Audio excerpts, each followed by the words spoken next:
Assalamualaikum warahmatullahi wabarakatuh. Selamat bertemu lagi dalam sesi perkuliahan. Kali ini kita bertemu dalam mata kuliah Sistem Hukum Indonesia, ya. Jadi untuk mata kuliah ini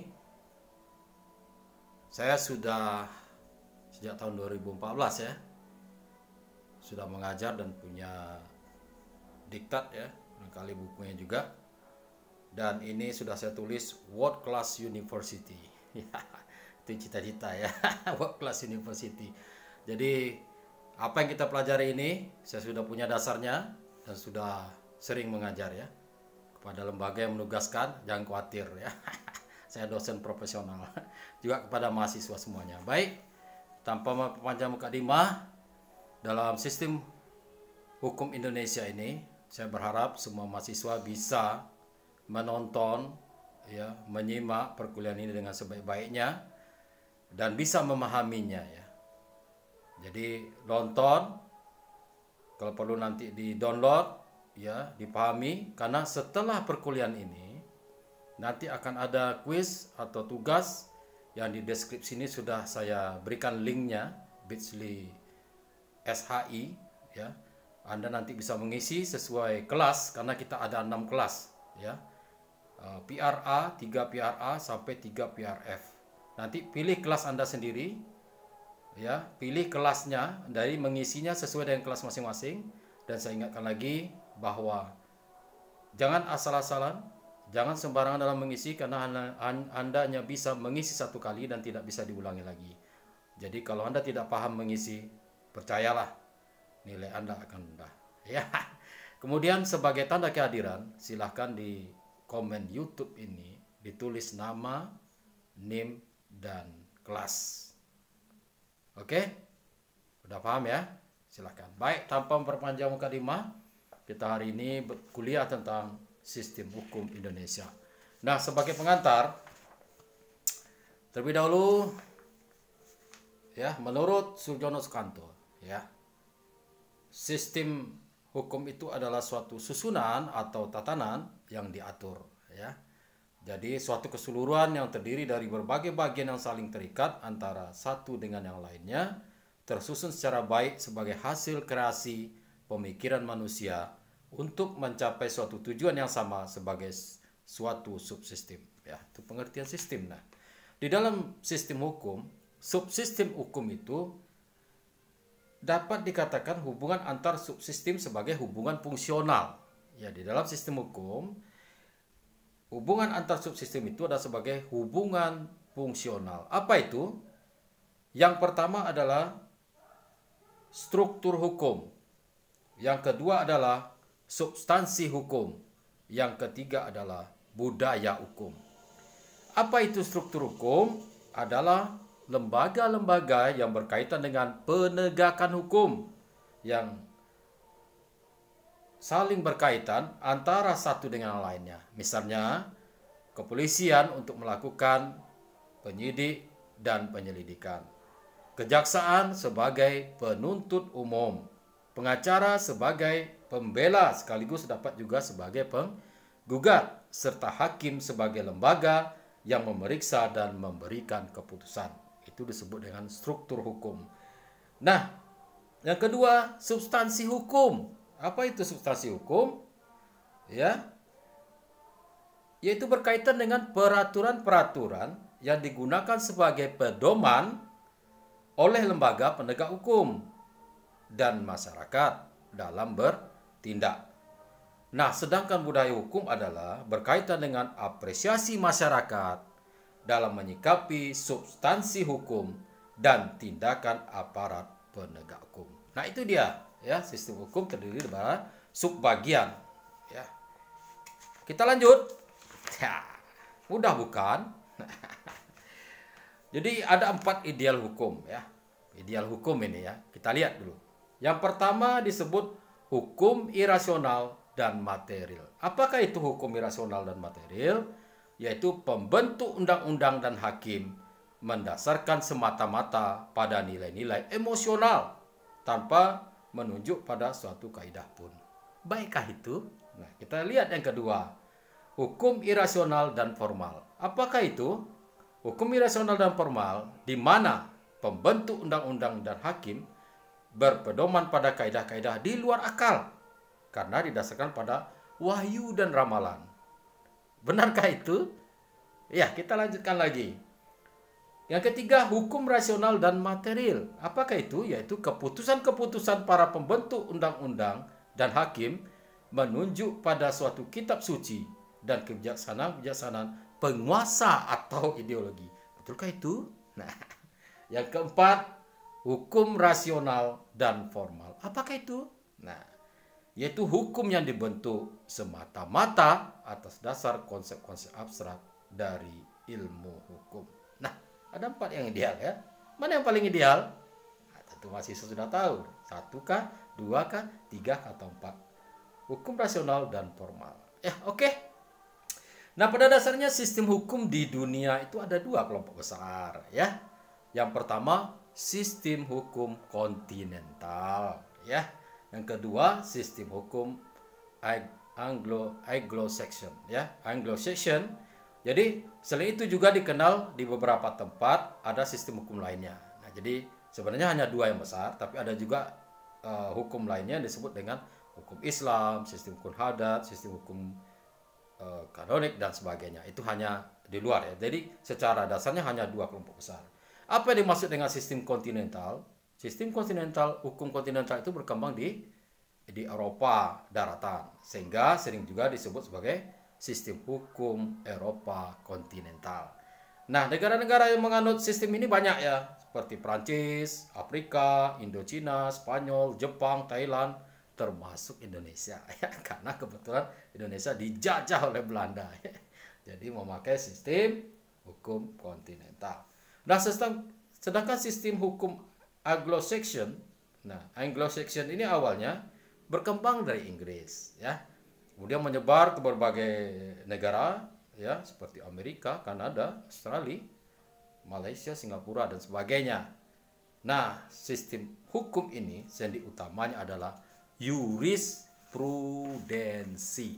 Ya, jurisprudensi ya, di mana berkembang dari kasus-kasus konkret.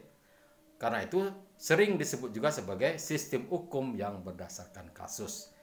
Nah, perbedaan mendasar antara sistem kontinental dengan Anglo-Saxon adalah pada sistem Anglo-Saxon dasarnya adalah jurisprudensi sebagai pedoman penting. Sedangkan sistem kontinental dasar hukum yang terpenting adalah peraturan perundang-undangan yang berlaku yang disebut dengan hukum positif. Nah, ada istilah mengungkapkan bahwa perbedaan keduanya, yaitu dalam sistem kontinental hakim adalah mulut undang-undang. Kontinental, hakim mulut undang-undang. Sedangkan dalam sistem Anglo-Saxon, hakim adalah mulut presiden yang mewajibkan hakim dalam perkara-perkara yang identik untuk mengikuti putusan terdahulu. Jadi kebiasaan kasus-kasus yang telah pernah terjadi di pengadilan itu menjadi dasar bagi hakim. Sedangkan pada sistem kontinental itu berdasarkan undang-undang, hukum positif. Nah, mudah-mudahan paham ya. Nah, dilihat secara formal dapat digunakan 2 metode dalam memahami hukum, yaitu metode monoisme dan dualisme. Hukum menurut metode monoisme adalah himpunan kaidah-kaidah atau dasolen deduktif. Juga hukum adalah gejala masyarakat atau dasen ya, induktif.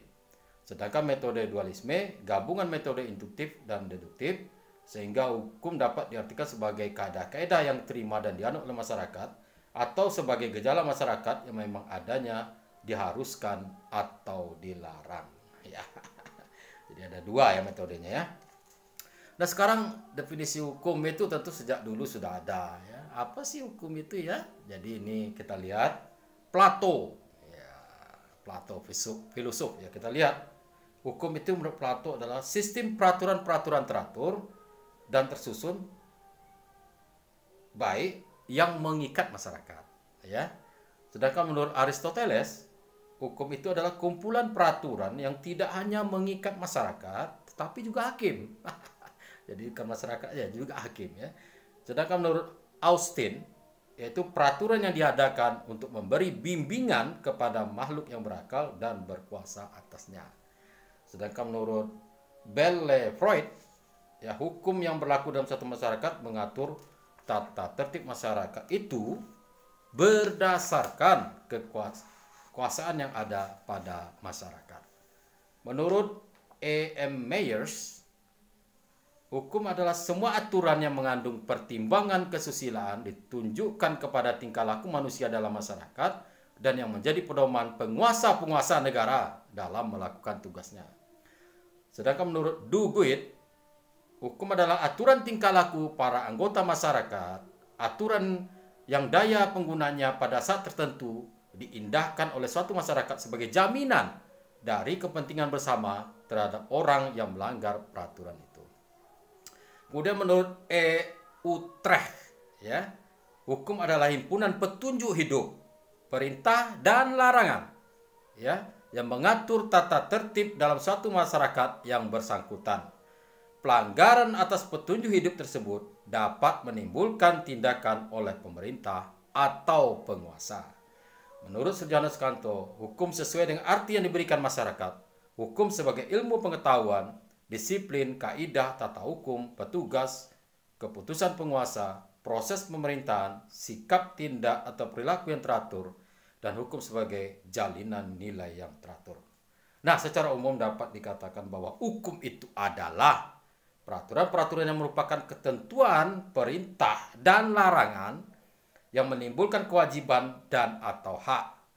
Hukum itu ada yang memberikan kewajiban saja kepada seseorang, ada yang memberikan hak dan kewajiban, dan ada pula yang memberikan hak saja. Nah, itu masyarakat harus tahu, ya.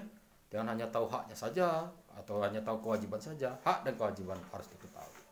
Lalu hukum itu bisa diketahui. Nah, menurut Zinn-Seymer, ya, Zinn-Seymer membedakan hukum itu dalam 3 golongan, ya. Yang pertama yaitu hukum normatif. Apakah itu hukum normatif?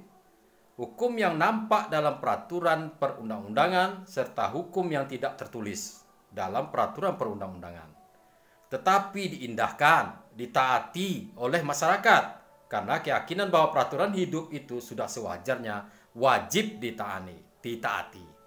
Yang kedua adalah hukum ideal. Apa itu hukum ideal? Hukum yang dicita-citakan.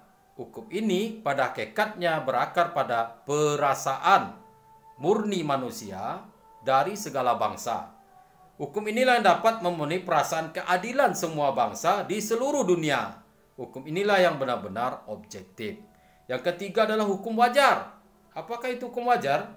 Hukum yang seperti yang terjadi dan nampak sehari-hari menyimpang dari hukum normatif tercantum dalam perundang-undangan karena tidak diambil oleh alat-alat kekuasaan pemerintah. Pelanggaran tersebut oleh masyarakat yang bersangkutan lambat laun dianggap biasa. Misalnya, kendaraan pada malam hari tanpa lampu penerangan dan mengendarai sepeda motor tanpa memakai helm pada malam hari dan sebagainya. Nah, ada beberapa teori, ya, yang menjelaskan tentang ketaatan masyarakat terhadap hukum. Ada beberapa teori yang menjelaskan tentang ketaatan masyarakat terhadap hukum. Nah, di sini kita akan bahas 7 teori aja, ya. Tidak usah banyak-banyak, ya. Apakah 7 itu sudah banyak? Ya, kalau kurang nanti ditambah. Yang pertama yaitu, ya, 7 teori ketaatan hukum. Yang pertama adalah mazhab hukum alam. Mazhab hukum alam, ya.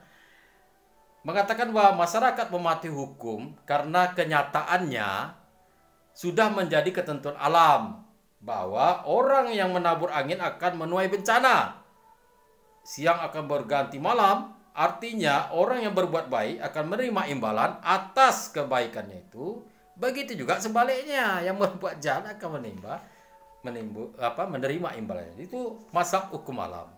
Yang kedua yaitu mazhab sejarah. Nah, peristiwa masa lalu dapat dijadikan cermin untuk berbuat sesuatu di masa sekarang dan akan datang. Peristiwa masa lalu yang baik akan menjadi pedoman dan dipertahankan oleh masyarakat karena memberikan manfaat bagi keadilan dan ketentraman masyarakat. Begitu juga sebaliknya. Kemudian ada teori teokrasi. Nah, kepatuhan masyarakat terhadap hukum karena menganggap hukum tersebut sebagai kehendak Tuhan. Sehingga kalau melanggar hukum dianggap sama dengan melanggar ketentuan Tuhan. Nah, teori kedaulatan rakyat. Rakyat merupakan pemegang kedaulatan tertinggi. Hukum adalah produk rakyat yang berdaulat. Sehingga mematuhi hukum merupakan suatu kehormatan atas pemenuhan kehendak rakyat. Begitu juga kalau melanggar hukum, maka dianggap melakukan pelanggaran terhadap keputusan yang telah ditetapkan orang rakyat. Jadi hukum itu keputusan kita bersama, ya harus dipatuhi dong, ya. Kemudian teori kedaulatan negara. Negara dianggap sebagai penguasa yang bertugas mengatur kehidupan masyarakat agar berjalan tertib dan damai. Oleh karena itu masyarakat menyerahkan bentuk pengaturan ini kepada negara, sehingga masyarakat akan mematuhi hukum yang dibuat oleh negara karena dianggap akan bermanfaat untuk mengatur kehidupan masyarakat. Yang keenam, teori kedaulatan hukum. Hukum dibuat untuk mengatur kehidupan masyarakat agar berjalan dengan tertib dan damai dan mencerminkan nilai-nilai keadilan. Oleh karena itu, dengan mematuhi hukum, masyarakat telah menyumbangkan kontribusi yang besar dalam mendorong terciptanya keadilan dalam masyarakat. Masalah keadilan sangat diperlukan oleh masyarakat, sehingga dengan mematuhi hukum, semakin dekat keadilan itu terwujud dalam masyarakat. Yang ketujuh, azas keseimbangan. Ya, hukum bertujuan untuk mewujudkan keadilan. Ya, ciri keadilan adalah adanya keseimbangan antara hak dan kewajiban. Dengan adanya keseimbangan ini, maka masyarakat akan terdorong untuk mematuhi hukum. Karena kalau tidak mematuhi hukum dengan sendirinya akan menggoyahkan keseimbangan, pada akhirnya menjauhkan nilai-nilai keadilan. Nah, itu 7 teori ketatan hukum. Kenapa orang taat pada hukum? Ya karena itu. Ada karena takut dengan Tuhan, karena ingin mendapatkan keadilan, kejujuran, dan sebagainya, ya. Baik, penggolongan jenis hukum, ya, ada 9, ya. Yang pertama, berdasarkan daerah kekuasaannya. Nah, hukum dipahami antara lain hukum nasional, hukum internasional, dan hukum asing. Kemudian berdasarkan kekuatan berlakunya, hukum yang memaksa dan hukum tambahan, ya. Berdasarkan isinya, yaitu hukum publik dan hukum privat. Berdasarkan fungsi dan pemeliharaannya, yaitu hukum material dan hukum formil. Berdasarkan bentuknya, hukum tertulis dan hukum tidak tertulis. Berdasarkan waktu berlakunya, hukum yang berlaku sekarang, ius constitutum, hukum yang diharapkan berlaku di masa yang akan datang, ius constituendum, dan hukum alam, yaitu hukum yang berlaku di mana-mana, kapan saja, dan kepada siapa saja. Selanjutnya, berdasarkan sumbernya, hukum dibedakan atas undang-undang, traktat, kebiasaan dan hukum adat, jurisprudensi, dan doktrin. Selanjutnya, berdasarkan wujudnya ada hukum objektif dan hukum subjektif. Berdasarkan berlakunya ada hukum umum dan hukum khusus. Nah, sebagai pengantar saya rasa cukup itu ya untuk sistem hukum Indonesia, ya. Silakan bisa aja berdiskusi, bertanya, boleh ya. Dan jangan lupa, seperti saya ingatkan lagi, tanda kehadiran Anda, tanda Anda mengikuti perkuliahan ini, tuliskan absensi data Anda di kolom komen dengan menulis nama, NIM, dan kelasnya. Dan yang kedua, setelah memahami apa yang saya sampaikan ini, silakan diisi kuisnya. Linknya sudah saya buat di deskripsi ini, ya. bit.ly/SHI. Saya ingatkan lagi, masuk ada passwordnya, ada tokennya akan saya serahkan, dan isilah nama kelas sesuai kelasnya masing-masing. PRA, PRB, C, D, E, F. Jadi jangan salah menekan kelas, akan salah alamat jawaban Anda. Yang ketiga, jawablah pertanyaan itu dengan pemahaman Anda, ya. Jangan contek sana sini, copy paste, Google ya. Apa yang Anda pahami jawab di situ, karena ini perlu jawaban yang segera, yang apa yang Anda pahami, dan tidak boleh ya pengulangan dalam menjawab ini, karena hanya sekali jatah Anda mengisi jawaban ini, tidak bisa diulang kembali. Jadi saran saya ingatkan lagi, pelajari ini baik-baik, pahami baik-baik apa yang saya sampaikan ini. Kalau perlu di-download, didengarkan berulang-ulang atau ditonton berulang-ulang, sehingga Anda dapat memahami dan mengisi kuis dengan benar. Ini nilai akan tergantung kepada Anda, karena ada komponen nilainya. Soal itu ada yang nilainya 30, ada yang 30, ada yang 40 ya. Jadi salah menjawab akan menjatuhkan nilainya. Saya rasa demikian saja untuk pertemuan yang pertama ini. Menyenangkan sekali ya. kuliah sistem hukum ini. Dan sekali kita tidak tatap muka, kalau tatap muka ya ini bisa mahasiswa pegang, tapi tidak masalah, untuk belajar kita melalui apa saja bisa. Sekali lagi saya ingatkan, sistem hukum Indonesia sejak tahun 2014 ya sudah ada ini ya, dan cita-citanya ingin mewujudkan world class university. Sekarang mungkin masih ada motonya. Jadi tidak ada masalah ya, kita sebagai dosen profesional dalam mengajar ada dasarnya ya. Silakan di aplikasikan. Demikian saja, terima kasih atas perhatiannya. Mudah-mudahan bermanfaat bagi semua juga, bukan hanya kelas ini aja, kelas lain juga boleh melihat ini ya. Tidak tertutup kemungkinan Anda untuk menonton ini. Terima kasih. Assalamualaikum warahmatullahi wabarakatuh. Bye bye.